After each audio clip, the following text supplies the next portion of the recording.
Dryfall dock always smelled like burnt insulation and old debt. A station built from leftovers, bolted together far from any map that mattered. People didn't come here to start new lives. They came to disappear quietly.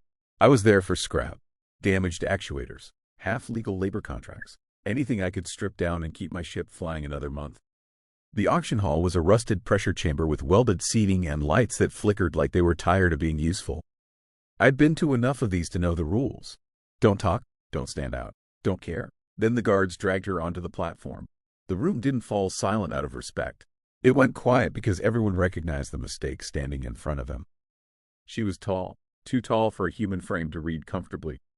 Her skin looked like polished obsidian, etched with faint silver lines that pulsed when the lights hit them just right. An Aurelian. No doubt about it, their species didn't end up in places like Dryfall Dock. They ruled sectors, broke rebellions by showing up.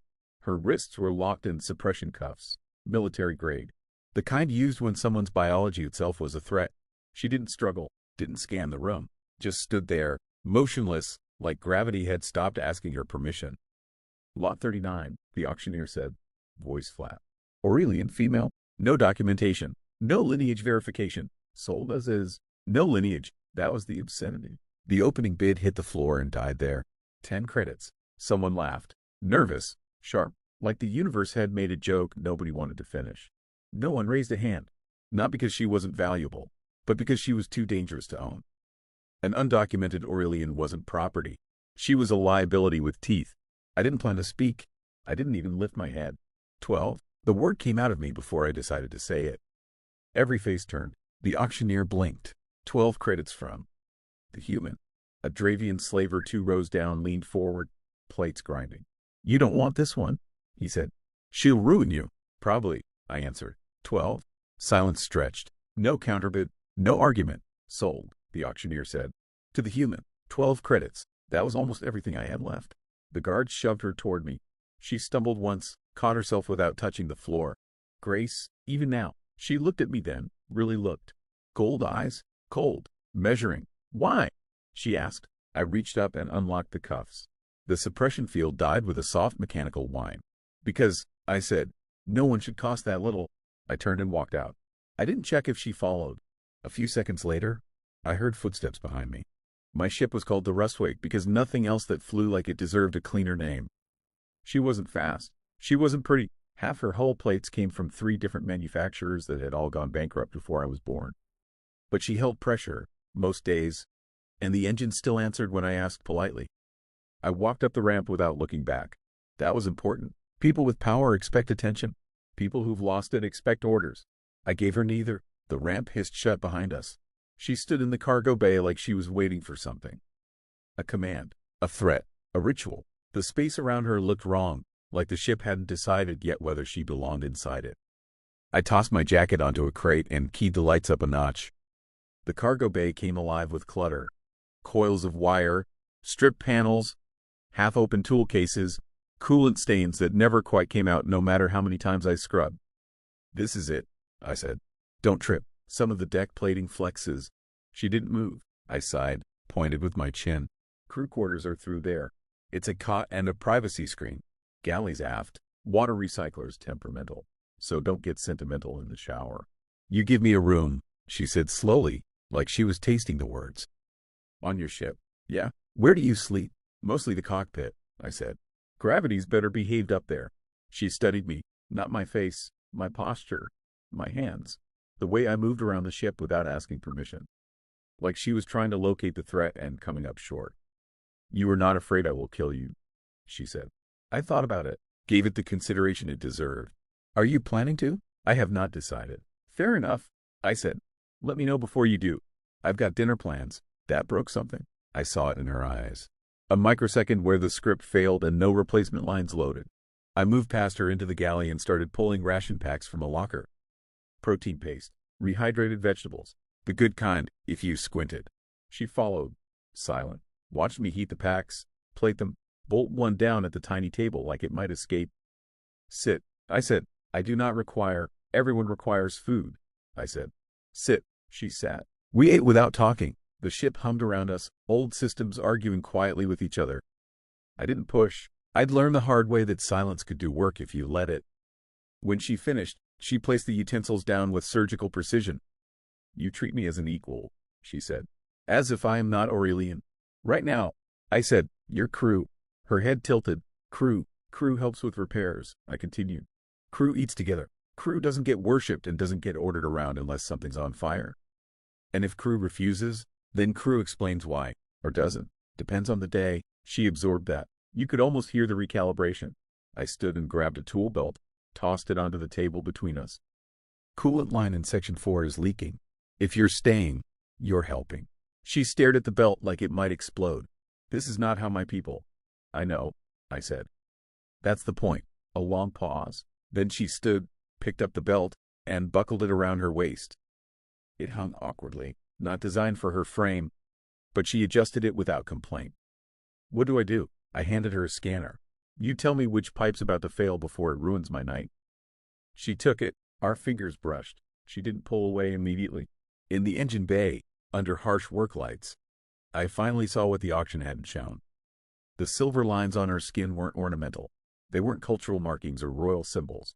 They were scars, layered, deliberate, repeated. I didn't comment, didn't slow down, just rerouted power and pretended my hands weren't shaking. "My name," she said quietly, over the hum of the reactor, "is Lyra Hale." I nodded. "Ethan, that is all. That's enough for now." She watched me work for a long moment, then knelt beside me and started tightening a coupling that didn't need tightening. Close enough to help, close enough to choose it. The rustwake shuddered, settled, and kept flying. So did she. The engine bay was the only place on the rustwake that didn't pretend to be comfortable. Exposed conduits, heat scars along the bulkheads, the smell of ozone baked into everything no matter how many times I scrubbed it down. If the ship had a spine, this was where it hurt. Lyra worked without asking questions. That should have been my first warning. She didn't fumble with the tools, didn't hesitate. She learned the ship's language faster than most mechanics I'd hired over the years. Watched, adjusted, adapted. Like survival was something she'd practiced until it stopped being loud. I was elbow deep in the coolant manifold when I noticed the way the light caught her skin. The silver lines weren't static. They shifted when she moved. Subtle, almost organic. Patterns running along her neck, down her arms, disappearing beneath the collar of the borrowed work shirt she pulled on without comment. Up close, they weren't smooth. They were raised, interrupted, layered. I'd seen scars before, plasma burns, shrapnel, radiation sickness. This wasn't that. This was methodical. "You can stop pretending not to see them," she said, still focused on the scanner in her hands.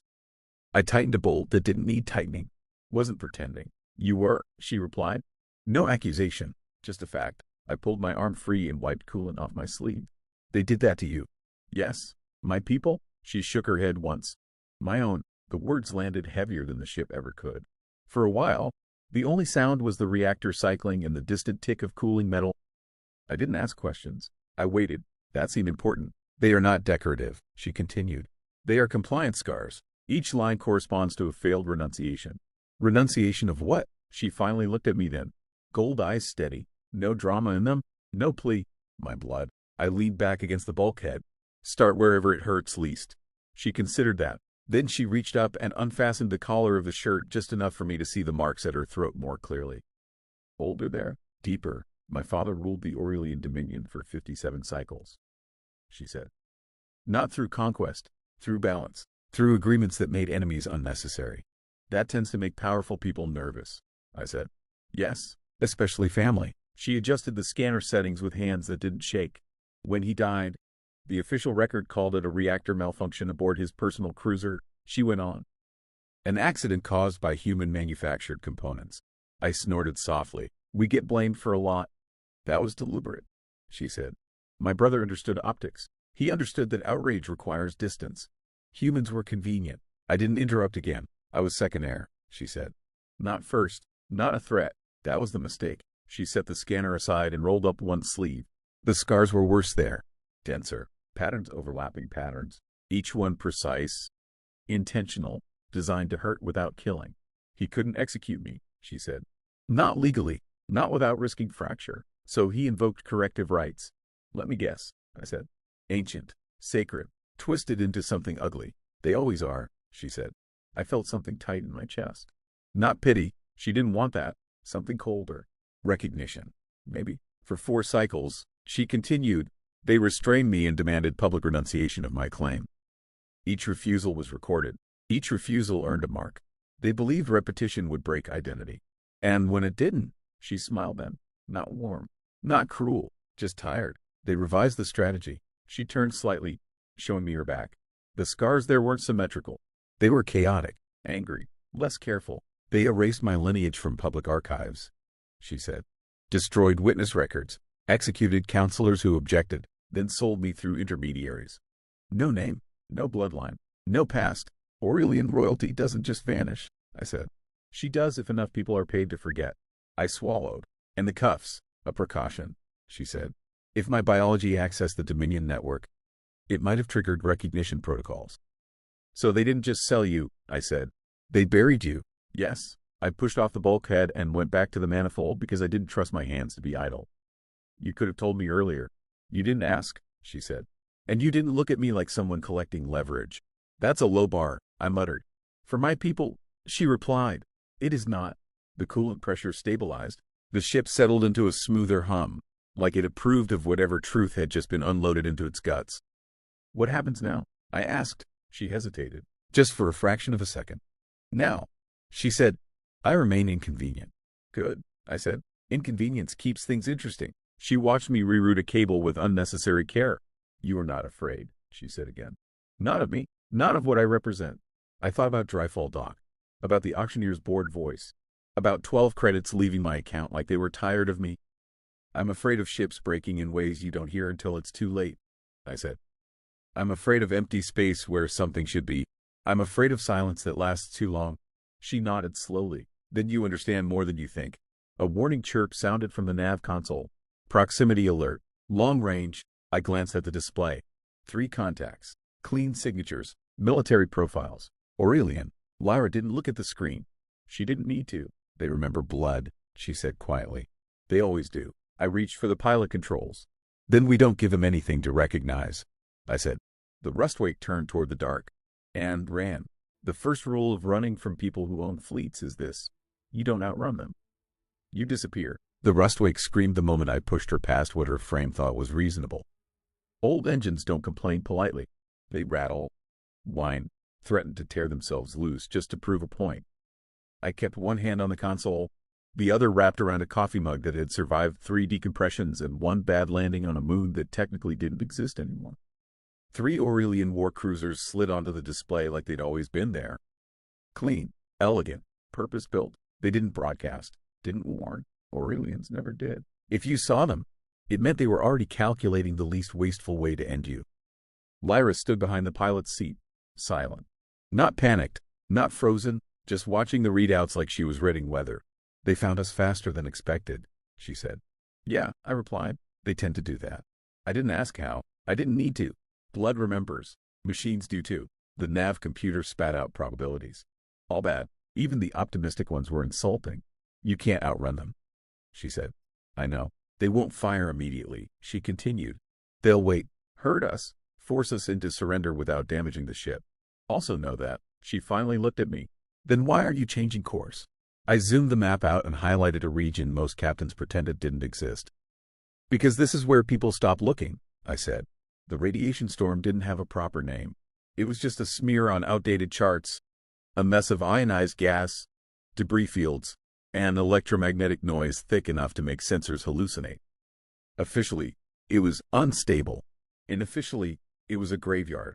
I'd spent 6 months hiding in it once. After, Lyra's eyes narrowed. You have been there, long enough to hate it, and long enough to survive. I didn't answer that. The Rustwake punched into the outer edge of the storm, and everything went wrong at once. Sensors screamed. Shields flickered. The nav computer started offering suggestions that bordered on religious. I killed the transponder, then the backup, then everything that could possibly whisper our location to anyone with better toys than me. We're going dark, I said. The engines powered down to a whisper. Not off, never fully off, just quiet enough to pretend we were debris. The cruisers followed. Of course they did. Their silhouettes cut through the storm like knives through smoke. Confident, patient, they weren't afraid of the chaos. Aurelians had been born in worse. 3 contacts, Lyra said. Maintaining distance. They are. Waiting. That's fine, I said. So are we. I guided the ship toward the asteroid field at the storm's core. Massive, irregular bodies tumbling slowly, their surfaces scarred by radiation and time. Most captains avoided them because rocks don't care how expensive your hull is. I threaded us between two rotating slabs, killed the engines entirely, and let momentum do the rest. The silence afterward was loud. No hum, no vibration, just the distant tick of cooling metal and my own breathing reminding me I was still here. We drifted. Minutes passed. Then more. The cruisers swept past once, their sensors blind in the interference. Twice. On the third pass, one lingered too long, like it suspected the universe was lying to it. I held my breath. Eventually, they pulled back. Not retreating, just repositioning. Hunters settling in. They will wait us out, Lyra said quietly. They are very good at waiting. I checked the life support readouts. So are we. For a little while, the asteroid we'd hidden inside wasn't solid all the way through. Old mining scars, natural caverns widened by radiation erosion. Just enough space to swallow the rustwake if you knew where to look. I hadn't been sure the entrance would still be there.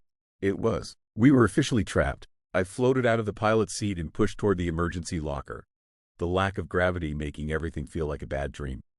Air recycler gives us about 3 weeks, I said. If nothing else breaks. Food's tighter. Lyra drifted closer, her movements controlled, precise, even weightless. She looked like she belonged. They will not leave, she said. My brother's hunters do not fail. I met her gaze. Neither do I often. She almost smiled. We rationed. We waited. The ship became smaller somehow, like it was shrinking around us. Nights and days stopped meaning much. We worked when there was work, sat when there wasn't. On the 12th day, the air tasted wrong. On the 14th, the recycler started making a sound I didn't like. On the 15th, Lyra stood at the nav console long after I'd stopped pretending to sleep. There is something I have not told you, she said. That's rarely good news, I replied. She nodded. My brother did not complete my denunciation. I frowned. Thought you said you were erased. I was erased illegally, she corrected. In Aurelian law, a royal bloodline cannot be stripped without formal declaration before the high continuum. He feared that process. Feared what? My voice, she said. And what it could remind people of. I floated closer. What happens if you invoke it? She didn't answer immediately. If I speak the ancient claim, she said at last, the hunters cannot kill me. They would be bound to escort me to the capital world for adjudication. And your brother? He would be forced to acknowledge me publicly. That sounds like a trap. It is, she said. For both of us. I scratched my jaw. And if you don't, they will eventually breach the asteroid. Or wait until we suffocate. I looked around the ship, at the patched walls, the tools, the quiet. Crew doesn't leave crew behind, I said. She closed her eyes for a moment. Just a moment. Then help me broadcast, she said. I powered up the long-range array. Outside, the hunters waited. Inside, we decided to stop running. The broadcast array hadn't been used in years. That alone should have scared me more. I floated upside down inside the access cavity, knees hooked around a support strut, fingers deep in wiring that predated half the station codes, still pretending to be universal. The rustwake didn't believe in redundancy. She believed in stubbornness and the illusion of good intentions. Lyra stood nearby, anchored to the deck with one hand, the other resting against the console like she could steady the ship by proximity alone. Once this goes out, I said, there's no pretending we're scrap. There never was, she replied. The array coughed when I powered it up. Lights flickered. A tone pulsed through the hull, low and ancient, like the ship was remembering something it had promised not to. I pulled myself free and drifted back toward the pilot's chair. You sure about this? No, she said. But certainty was never how my people survived change. I strapped in. The moment felt heavier than it should have in zero gravity. Tell me exactly what happens, I said.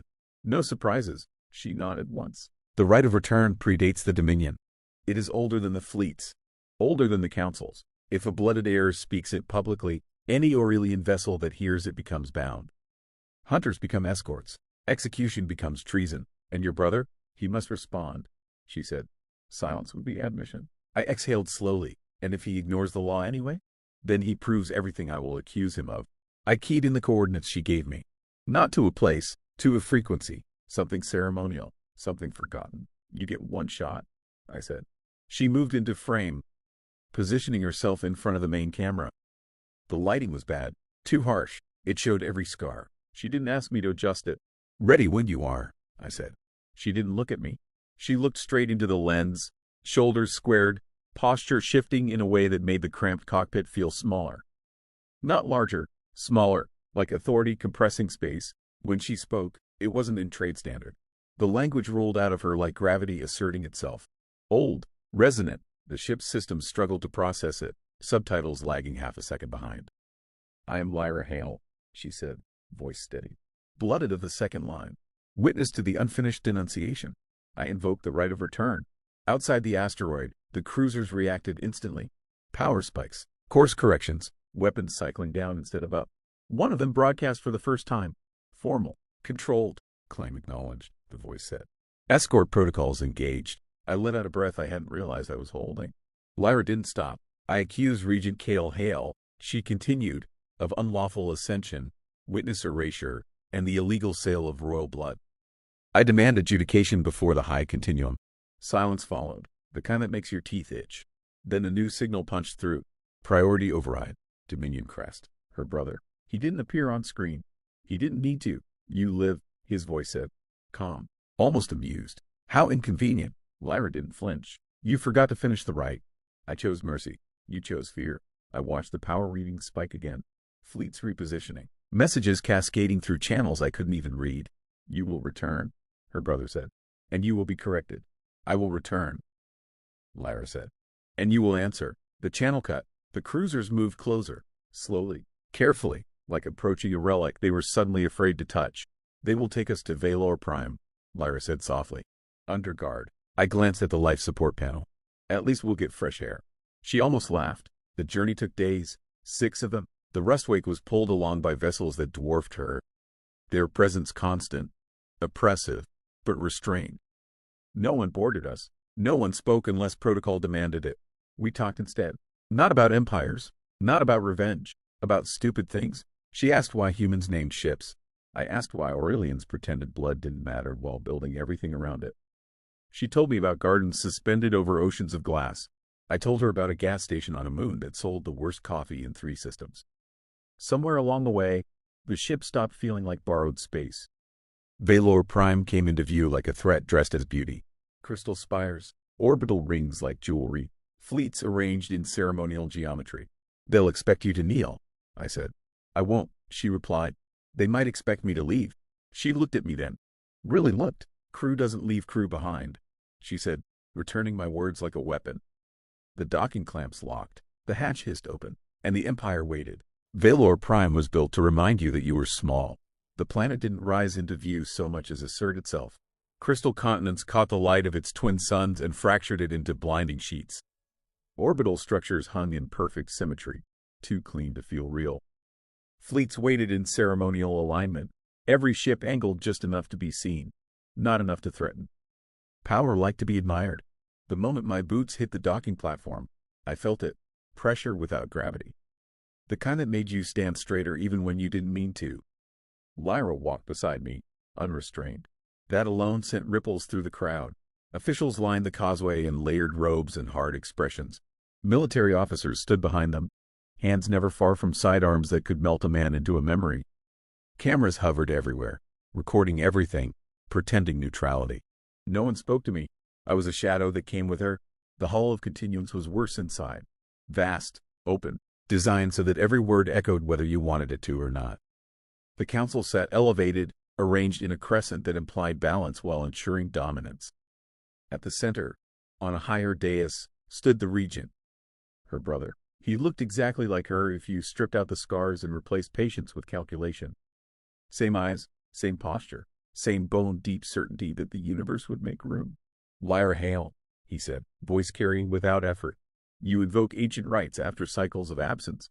Explain yourself. She didn't bow. I was never absent, she replied. I was erased. A murmur rolled through the chamber. Not outrage, recognition. Her brother smiled thinly. You were protected, hidden from instability. She lifted her chin. You tortured me. Silence fell hard enough to hurt. I felt every eye in the room flick to the scars she no longer bothered to hide. Cameras zoomed. Systems adjusted exposure. The Empire watched itself remember. You accuse without proof, the regent said smoothly. I accuse with history, Lyra replied. With bodies, with records you destroyed and witnesses you killed. That is treason. Yes, she said. Yours. The council shifted. Not much, just enough. The regent turned his gaze outward. People of the Dominion, you see manipulation. A broken heir seeking relevance. Lyra stepped forward. You taught us blood mattered, she said. Then you tried to pretend it didn't when it inconvenienced you. She spoke then of her father, of treaties honored instead of fleets deployed, of counselors who believed stability was something you built, not enforced. Names spilled into the chamber like ghosts invited back without permission. Outside the hall, cities went quiet. Inside fleets, soldiers hesitated. The regent raised his hand. End this. No one moved. A commander lowered her weapon. Slowly, publicly. Another followed. The sound of restraint disengaging echoed louder than any speech. Lyra turned, addressing not the council, not her brother, but the cameras. You remember what we were, she said, and what we became when fear replaced care. I do not want your throne. I want your promise. Her brother laughed then, sharp, disbelieving. You think refusal makes you noble? The throne is yours by default. Yes, she said, and I don't want it. That broke him. Not rage, not violence, fear. If you refuse, he said quietly, you lose leverage. She smiled, calm, certain. No, I gain it. She listed demands, reforms, public record restoration, an end to the sale of Aurelian bodies, open negotiations with species long dismissed as expendable. And if we refuse? The eldest counselor asked. Lyra's gaze flicked to me. Just once. Then I leave, she said, with everything I know, and I stopped being patient. The crowd outside the hall began to chant her name. Not his. By the third dawn, the regent was gone. Taken quietly, no spectacle, no execution. Power hated being seen when it fell. Lyra stood before the throne one last time. Empty, untouched. She turned away. No crown, no claim, just choice. When we boarded the Rustwake, no one tried to stop us. The galaxy would argue later about what it meant. We didn't. We left Valor Prime without ceremony. No escort speeches, no warnings, just a silent corridor cut through fleets that had learned, very suddenly, how to look away. The Rustwake cleared orbit like it always did, slow, complaining, stubbornly alive. The crystal world shrank behind us until it was just another bright problem the galaxy would argue about for years. Inside the cockpit, nothing had changed. Same cracked console, same seat that never quite locked into place. Same faint vibration in the hull I kept meaning to fix and never would. Lyra stood at the viewport for a long time, watching her empire turn into a starfield. She didn't look relieved. She didn't look victorious. She looked finished with something. People will tell the story wrong, I said. She didn't turn. They already are. They'll say I bought a queen for 12 credits. That is easier than the truth. I leaned back, hands wrapped around a mug that had survived more governments than most rulers ever would. The truth's boring. She finally looked at me then. Really looked. Not like a ruler weighing an asset. Not like a survivor calculating odds. Like crew, you gave me a choice, she said. My people do not understand that as power. They'll learn, I said. Or they won't.